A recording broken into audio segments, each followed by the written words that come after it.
इमाम हसन के पास एक बंदा है, बड़ी मज़ेदार बात दाता अली अजवेरी ने लिखी, मुझे पढ़ के बड़ा ही मज़ा आया और समझ भी आई कि अहले बैत नबुव्वत की असल मुखालफत कौन करता है। एक शख्स आया तो उसने आके ना माज़अल्लाह हज़रत मौला अली शेर खुदा को माज़अल्लाह सुम्मा माज़अल्लाह इमाम हसन के वालिद को बुरा भला कहा। फिर इमाम हसन को कहा, वो बुरा भला कहता जा रहा है, इमाम हसन मुस्कुराते जा रहे हैं, हंसते जा रहे हैं। इंजॉय करने का आपका मूड बन जाए तो सब कुछ इंजॉय हो सकता है, लेकिन अगर आपने मिर्चें दांतों के नीचे रख के अच्छी तरह चबा ली हों और कानों से भी धुआं निकल रहा हो तो फिर तो भाई कोई चीज़ भी इंजॉय नहीं होती। फिर तो कसूर ये है कि मिर्चें नहीं चबानी थी, आपने अपना मिजाज खुद बड़ा कड़वा कर लिया है, वो कैसे काम चलेगा। वो आया तो उसने आके ना इमाम हसन को, आपके वालिद को माज़अल्लाह सुम्मा माज़अल्लाह नकले कुफ्र कुफ्र ना बाशद बुरा भला कहा। वो कहता जा रहा है, इमाम साहब हंसते जा रहे हैं। जब वो थक गया तो इमाम हसन फरमाने लगे, रोटी खानी है? भूख तो नहीं लगी हुई? कहने लगा बड़ी लगी हुई है। फरमाने लगे इसको रोटी खिलाओ। उसको रोटी खिलाई। फरमाया तेरा हाल? कहने लगा बड़ा गरीब हूँ। एक प्याले में चांदी भर के इमाम हसन ने उसे दी और जब उसको दे दी ना तो गौर से चेहरा देखने लगा। कहने लगा आपका हिलम देख के, सखावत देख के मुझे यकीन आ गया है कि आप वाकई खून रसूल हैं। इमाम साहब फरमाने लगे ये बेचारा असल में तंग है अपनी ज़िंदगी से, असल इसका हाल कोई नहीं, तो मेरे साथ ये हरकतें कर रहा है। तो ये आप समझे इस बात को, कुछ लोग बेचारे वैसे ही तंग होते हैं, परेशान होते हैं, वैसे ही बिला वजह मामला ही कोई नहीं। इमाम हसन रदी अल्लाह ताला ने हमें सबक दिया है। वो अल्लामा इकबाल कहते हैं कि एक मौलाना ना मेरे सामने ना एक भूखे आदमी को सामने बिठा के तो हदीस पाक का दर्स दे रहे थे। बंदे को भूख बड़ी लगी हुई थी, वो दर्स देता जा रहा है, देता जा रहा है, देता जा रहा है। तो इकबाल कहते हैं मैंने उसे कहा कि फाका कश को दर्स से शरीयत से क्या गरज, इसके शिकम की आग को तो रोटी चाहिए, वही इसे रोटी खिला, इसे तेरी कोई समझ नहीं आ रही, तो भूख लगी हुई है, पहले खाना खिला ले, फिर ज़रा इसके होश ठिकाने आएंगे, फिर इसे दीन की बात बताना। हम लोगों का ज़हन नहीं समझते कि बंदा किस किस्म का है। सारे ही सहाबा हया वाले थे, सारे ही इकराम वाले थे, पर हुजूर सैयद आलम सल्लल्लाहु अलैहि वसल्लम की प्यारी ज़ौजा हज़रत आयशा सिद्दीक़ा रदी अल्लाह ताला अन्हा फरमाती हैं कि मैं हुजूर के घर में पर्दे के पीछे देख रही थी, नबी करीम आराम फरमाए, तो हुजूर की ना तहमत मुबारक पिंडलियों से ज़रा ऊंची हो गई, पिंडलियों से टखनों तक मर्द का छुपा हुआ हो तो वो जायज़ है, इससे नीचे नंगा नहीं करना चाहिए, ऊपर इससे टखनों से ऊपर, नीचे हो भी जाए तो खैर है। हुजूर की पिंडलियाँ ना थोड़ी सी चादर हटी हुई थी, पिनियाँ कहते हैं हम पंजाबी में, पिंडलियों से ज़रा चादर हट गई, हुजूर लेटे रहे, आराम फरमा रहे। फरमाती हैं बाहर दस्तक हुई, हुजूर ने फरमाया कौन है? अर्ज़ की अबू बकर सिद्दीक़ हूँ या रसूलल्लाह, इजाज़त हो तो हाजिर हो जाऊँ? हुजूर ने फरमाया आ जाओ। कहते हैं हुजूर लेटे रहे, हज़रत अबू बकर आए, बातचीत होने लगी। थोड़ी देर के बाद फिर दस्तक हुई, कौन है दरवाजे पे? या रसूलल्लाह उमर बिन खत्ताब हूँ।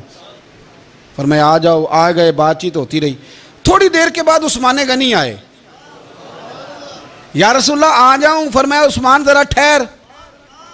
हज़रत उस्मान ठहर गए, नबी करीम उठ के बैठे, चादर मुबारक पिंडलियों के गिर्द लपेटी, अपने कुर्ते को सीधा फरमाया, कहा उस्मान आ जाओ। तो उस्मान आए, बातचीत हुई, चले गए। सैयदा कहती है मैंने पूछा या रसूल अल्लाह उस्मान तो बड़ी ठंडी तबीयत का बंदा है, वो तो बड़ा बड़ा मीठा आदमी है हुजूर, कोई जाहो जलाल नहीं, कोई बात नहीं, कोई, वो तो बड़ा प्यारा है। उमर आए तो आप लेटे रहे, अबू बकर आए तो आप लेटे रहे, तो उस्मान? हुजूर फरमाने लगे आयशा उस्मान से तो फरिश्ते भी हया करते हैं, उस्मान से तो फरिश्ते भी हया करते हैं, तो मैं ना हया करूं? आप इस बात को समझे, गौर करें कि अगर उनकी तबीयत इस तरह की है कि वो कहते हैं कि वजूद ज़्यादा छुपा हुआ होना चाहिए, तो नबी पाक ने उनकी तबीयत का ख्याल किया है, हुजूर ने उनके मिजाज का। तो आपको नहीं पता कि अब्बा जी आपके क्या सोचते हैं, क्या चाहते हैं? आपको नहीं पता आपके उस्ताद का मिजाज क्या है? आपको नहीं पता आपके मुर्शद कामिल की तबीयत किस तरह की है?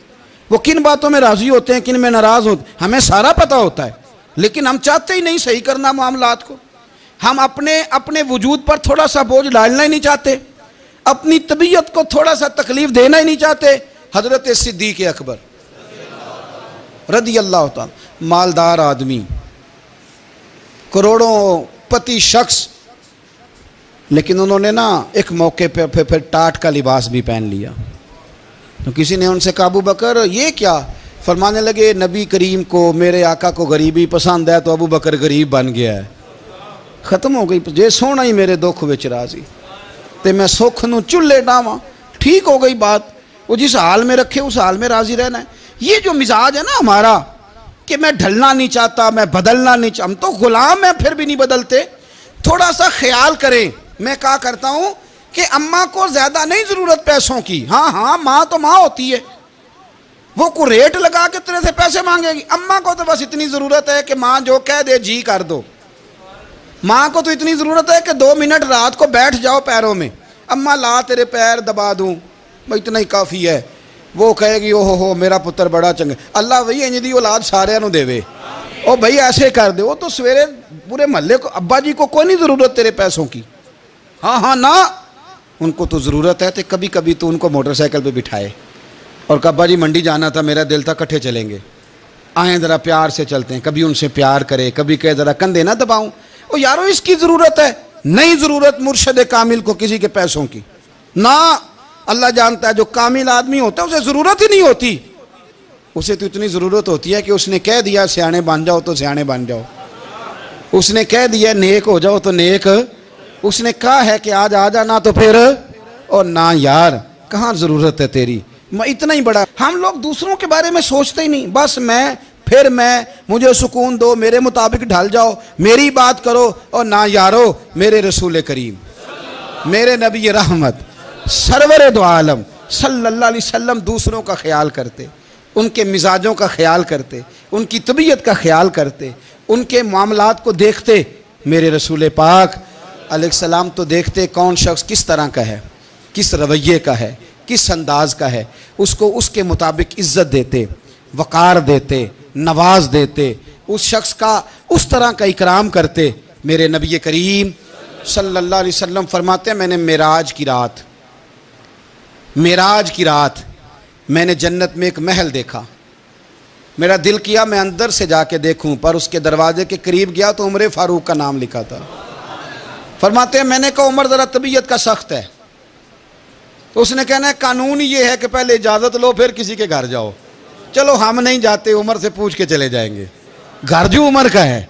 नहीं, आपको समझ आई मेरी बात की यार? नहीं समझे। जिनके कदमों के सदके घर मिला है, अगर वो ये ख्याल करते हैं कि सामने वाले से पूछ लेना चाहिए, नहीं आप नहीं समझे। ओ भाई, जिन्होंने, जिनके बरकत से वो मकान मिला है, अगर वो मिजाज का इतना ख्याल रखते हैं तो फिर मिजाज रसूल का भी तो ख्याल होना चाहिए ना। फिर मिजाज सुनो। फिर नबी करीम सल्लल्लाहु अलैहि वसल्लम वापस आए, हुजूर ने बताया वो उमर तेरा मकान बड़ा पसंद है यार। मैं अंदर जाने लगा था, दरवाजे पे हूर भी बैठी थी, जाने लगा था अंदर, तो वो ना मैं इसलिए नहीं गया कि उमर कानून को बड़ा पाबंद है। उसने कहना है कि कानून तो इजाज़त लेके जाओ। तो उमर रो पड़े, अर्ज करने लगे हुजूर मैं कहाँ और जन्नत का मकान कहाँ। मुख्तसर सी मेरी कहानी है, ये जो भी है आपकी मेहरबानी है। तो हजरत उमर रो पड़े। लेकिन मेरे रसूल करीम सल्लल्लाहु अलैहि वसल्लम अब इतना हुजूर ख्याल करते तो जनाब उमर पता कौन थे? जुर्रत नहीं थी किसी माई के लाल की उमर के सामने खड़ा हो सके। हाँ हाँ, जिसके सामने शैतान ना ठहर सके, निकल जाता है शैतान भी। लेकिन सहाबा कहते हैं जब कभी हुजूर के चेहरे पे शिकन आती तो इतना वजूद हमने किसी का कामते नहीं देखा जितना उमर कांपा करते थे। कब कभी तारी होती थी। वो दलेर मैं कहीं और हूँ, यहाँ तो मैं गुलाम हूँ, यहाँ तो मैं नौकर हूँ। दुआ मंगया करो संगियो किते मुर्शद ना रोस जाओ। रो पड़ते। और तरीका क्या होता?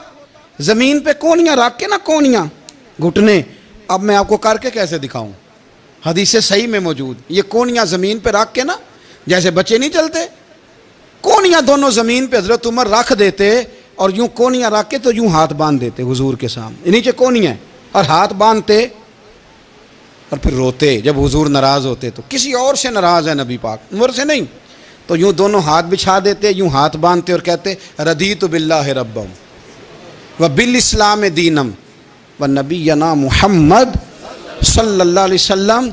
या रसूलल्लाह मैं बड़ा राज़ी हूँ कि अल्लाह मेरा रब है। हुजूर मैं बड़ा राज़ी हूँ, हुजूर मैं बड़ा राज़ी हूँ कि इस्लाम मेरा दीन है। व मुहम्मद नबीयम व रसूला, और मैं बड़ा राज़ी हूँ कि अल्लाह ने मोहम्मद को नबी और रसूल बनाया। हुजूर